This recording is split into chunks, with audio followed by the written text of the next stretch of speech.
आपण आहोत जामनेर विधानसभेचे राष्ट्रवादी काँग्रेस पक्षाचे उमेदवार त्यांच्यासोबत जाणून घेऊया त्यांच्याबद्दल आणि त्यांच्या कार्याबद्दल आणि त्यांचा प्रचार कसा चालू आहे याबद्दल। दादा, प्रथम आपण आपला परिचय देणार। मी दिगंबर केशव पाटील, तोंडापूर माझं गाव आहे जामनेर तालुक्यामध्ये आणि तिथला मी रहिवासी आहे, एक शेतकरी कुटुंबातला शेतकरी माणूस आहे। दादा, आता आपला प्रचार कोणत्या प्रकारे चालू आहे? आमचा प्रचार साहेब, माझ्याकडे हायटेक प्रचाराची ही नाही, कारण मी एक सामान्य माणूस आहे, पण तो लोकांच्या समोर जायचं, प्रत्येकाला भेटायचं आणि प्रत्येकाला माझी भूमिका विशद करून ती मतं माझ्या पारड्यात पाडून घ्यायचा माझा प्रयत्न आहे। आता पवार साहेबांचे जे धोरण आहेत त्यानुसार तुम्ही कोणत्या कसा यामध्ये त्यांनी ज्या योजना चालू केल्या आहेत त्या योजनांचा आपण कशा प्रकारे उपयोग करून घेत आहेत आपल्या प्रचारामध्ये? नाही, शरद पवार साहेब एक आदर्श नेतृत्व आहे। आजपर्यंत मी त्यांच्या पक्षात नव्हतो, पण मी आज आता जॉईन केलेलं आहे आणि जरी पक्षात नव्हतो तरी ही गोष्ट आपण प्रत्येकाने कबूल केली पाहिजे की शरद पवार साहेब एकमेव एक नेता असा आहे या देशामध्ये की ज्याला शेती काय, शेतकरी काय, शेतीच्या समस्या काय, शेतकऱ्यांच्या अडचणी काय याची जवळून जाणीव निश्चितपणे शरद पवार साहेबांना आहे आणि त्या दृष्टीने शरद पवार साहेबांनी कामं महाराष्ट्रामध्ये करण्याचा प्रयत्न निश्चितपणे केलेला आहे। केंद्रात असताना सुद्धा शेतकऱ्यांना दिला जाईल अशा पद्धतीचे निर्णय शरद पवार साहेबांनी ते घेतलेले, मग तो कर्जमाफीचा मुद्दा असेल, शेतीमालाच्या भावाचा प्रश्न असेल, या बाबींमध्ये अतिशय काळजीपूर्वक निर्णय शरद पवार साहेबांच्या माध्यमातून आजपर्यंत झालेले। आपल्या जामनेर विधानसभेमध्ये बरेच शेतकरी आत्महत्या करतात किंवा आत्महत्या केलेल्या आहेत, तर त्यांच्याबद्दल तुम्ही शेतकऱ्यांबद्दल कुठल्या योजना यायला पाहिजे होत्या आणि त्या आलेल्या नाहीत? काय झालं की शेतकऱ्यांना जी भरीव मदत शासनाच्या माध्यमातून हवी आहे ती आजपर्यंत आमच्या आघाडी सरकारने देण्याचा प्रयत्न केला। याच्या विपरीतही असं होतं की निसर्ग बेताल आहे आणि त्यामुळे शेतकऱ्यांना जरी शासनाने मदत दिली तरी कुठेतरी त्या शेतकऱ्याला निसर्गाच्या माध्यमातून फटका बसतो। अनेक वाईट चित्र शेतकऱ्यांच्या बाबतीत इथं निर्माण झालेले। शेतीमालाला ज्या याच्यात भाव शेतीमालाचा मिळायला पाहिजे, तर आधारभूत किंमत शेतकऱ्याला त्या शेतीमालाची मिळायला पाहिजे, ती आजपर्यंत शासनानं प्रयत्न करू नये त्या लेवलपर्यंत आजपर्यंत आपण येऊ शकलो नाही। पण तो कसोशीनं आमच्या शासनाचा प्रयत्न हा राहिलेला आहे की त्याच्यावर खर्चाच्या आधारावर त्याच्या शेतीमालाची किंमत त्याला मिळायला पाहिजे, हा प्रयत्न आमच्या आघाडी सरकारने आजपर्यंत इथं महाराष्ट्रात निश्चितपणे केलेला आहे। आपल्या मतदारसंघामध्ये विधानसभा क्षेत्रामध्ये शेतकरी जो आहे तो विजेअभावी किंवा पाण्याअभावी त्यांचं प्रश्न निर्माण होतात आणि त्यांच्या पिकांना पाणी मिळत नाही, कारण की वीज नसते।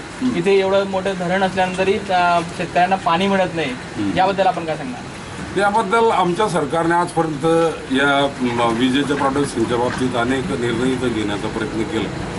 तुम्हाला माहीत आहे की एनरॉन कोणी डुबवलं, त्याच्यानंतर तुमचा कोकणातला हा जो दुसरा प्रोजेक्ट तिथं आला त्याला शिवसेने जैतापूरचा जो प्रकल्प आहे, ही शासनाची भूमिका ज्या बाबतीत अशी होती की मुबलक प्रमाणात वीज जी शेतकऱ्याला मग ती शेतीसाठी असेल किंवा घरोपयोगासाठी असेल ती मिळाली पाहिजे असं शासनाचा निश्चितपणे प्रयत्न तिथं होता। पण तो विरोधकांनी याला कुठंतरी विरोध करून मग तुमचा एनरॉन पूर्ण झाला नाही। जैतापूरमध्ये काय परिस्थिती आपल्याला सगळ्यांना माहिती आहे की शिवसेने अतिशय कडवा विरोध जैतापूरला इथं केलं।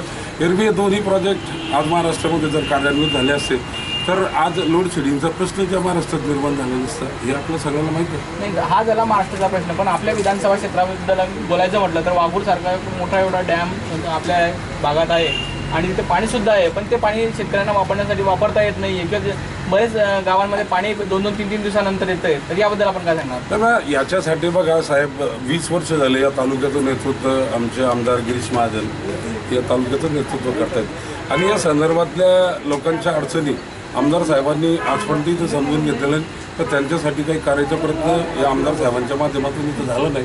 यांनी प्रयत्न केला असता तर त्याच्यात सुधारणा निश्चितपणे आपण काही प्रमाणात होईना, आपण त्याच्यात सुधारणा ही झाली असती, परंतु यांचा जे कामं करायला पाहिजे त्या कामामध्ये यांचं लक्ष नाही। जे प्रश्न आज जिवंत प्रश्न लोकांच्या समोर आहे, मग ते शेतकऱ्यांचे असतील, शेतमजुरांचे असतील, सामान्य लोकांचे असतील, याच्यासाठी असं भरीव कुठले निर्णय, भरीव काम या तालुक्यात या 20 वर्षामध्ये गेल्या 20 वर्षात तिथं झालेलं नाही आणि त्याचा परिणाम आज आम्हाला शेतकऱ्यांना, शेतमजुरांना इथं भोगावा लागतो।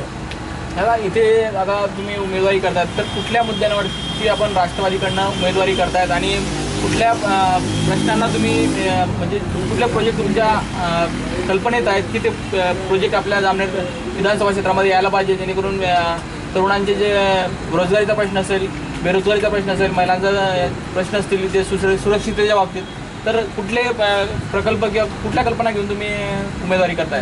नाही बघा, हा तालुका खरा म्हणजे हा शेतकऱ्यांचा तालुका आहे. इथं औद्योगिक विकास या तालुक्यात निश्चितपणे आजपर्यंत झालेला नाही. शेतीच्या संदर्भातल्या ज्या सुधारणा आहे, मग विजेचा प्रश्न असेल, सिंचनाचा प्रश्न असेल, हे प्रश्न आजपर्यंत इथं हे पूर्ण झालेले नाही. हे आजही अपूर्ण आपल्याला इथं दिसत आहेत.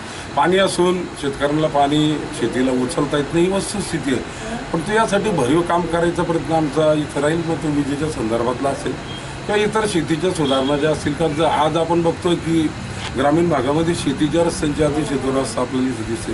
शेतकऱ्यांना त्याच्या शेतावर जाण्यासाठी आजही चांगल्या पद्धतीचे रस्ते इथं नाही. खरं म्हणजे रोजगार हमी योजनेच्या माध्यमातून ही कामं आपल्याला तिथं करता आली असतील, परंतु जाणीवपूर्वक प्रयत्न या तालुक्यामध्ये, या विभागामध्ये इथं झालेले नाही. राहिला तरुण मुलांचा रोजगारीचा प्रश्न, इथं घरातला कुठला प्रोजेक्ट आजपर्यंत इथं 20 वर्षाची आमदारकी कमी नाही दिली.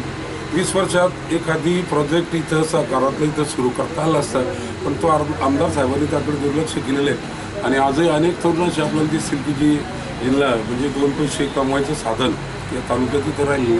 दुधाच्या संदर्भातही आमचे बाळासाहेब थोरात आहेत. मग अशी एक वेळ त्यांच्याबरोबर माझी चर्चा झाली आहे. त्यांनी मला सांगितलं की माझा तालुका आणि तुमचा जामनेर तालुका जवळपास भौगोलिकदृष्ट्या अतिशय सारखे तालुके आहेत, पण तू या तालुक्यामध्ये असा विकास दुधाच्या संदर्भात दिसत नाही. माझ्या तालुक्यामध्ये मी दुधाळ जनावरांची तिथे लोकांना सवय घातलेली आहे. आणि त्या माध्यमातून माझ्या तालुक्यात तुम्ही कुठल्याही गावात जरी फिरले तरी प्रत्येक घरामध्ये किमान तुम्हाला, प्रत्येक गावात, प्रत्येक घरात किमान 10 जनावरं तुम्हाला तिथं दुधाळ सापडतील. आणि त्या दुधाळ जनावरांच्या त्या व्यवसायाच्या माध्यमातून 2 पैसे कमवायचं साधन माझ्या तालुक्यातल्या शेतकऱ्यांना किंवा सामान्य माणसाला तिथं निर्माण झालं. तशा प्रकारचं प्रयोग या तालुक्यात इथं झालेले नाही. शेतकऱ्यांना प्रवृत्त करायचं की तुम्ही दुधाळ जनावरं पाळा आणि त्याचं कलेक्शन तुम्ही केलं तरी त्या शेतकऱ्याला निश्चितपणे त्याचा फायदा होईल, असा प्रयत्न या आमच्या तालुक्यात इथं आजपर्यंत झालेला आहे. दादा, आपल्या जामनेर विधानसभा क्षेत्रामध्ये सामाजिक जे समीकरण आहे मतदारांचं, तर त्याबद्दल आपल्यासोबत कुठल्या प्रकारचं सामाजिक समीकरण आपण पुढे ठेवून आपण उमेदवारी करावी? हे बघा साहेब, राजकारण करत असताना समाजाचा आधार घेऊन राजकारण कोणाचं पूर्ण होत नाही. कारण समाज पूर्ण ताकदीनिशी एखाद्या व्यक्तीच्या पाठीमागे उभं राहील असं कदापि शक्य नाही. आणि म्हणून राजकारण करत असताना जर तुम्हाला राजकारण करायचं आहे तर तुम्हाला सगळ्या समाजाला बरोबर घेऊन चालावं लागेल. सगळ्या समाजाची मतं तुम्हाला तिथं आवश्यक आहे. एक समाज घेऊन, माझा समाज जरी इथं बहुसंख्या असला तरी ही अपेक्षा माझी निश्चितपणे नाही की सगळा समाज एक शक्तीने माझ्या पाठीमागे उभं राहील, असं होऊ शकत नाही. आणि म्हणून मी इतर समाजाची नाळ, माझी इतर समाजाच्या बरोबर माझी नाळ इथं आहे. जे इतर समाज या तालुक्यात आहेत त्यांच्याबरोबर माझे चांगले संबंध आहेत, प्रेमाचे संबंध आहेत, मैत्रीचे संबंध आहेत. आणि मला निश्चितपणे आशा आहे की मी समाजातील, माझा समाज मला मतं देईल, पण तू इतर समाजांची मतं मला मिळाल्याशिवाय मी ही निवडणूक जिंकू शकणार नाही याची संपूर्ण कल्पना मला आहे. धन्यवाद दादा. आपण विजयी व्हाल अशा शुभेच्छा देतो मी तुम्हाला. युवा माणसासाठी संतोष डिवरे, जळगाव.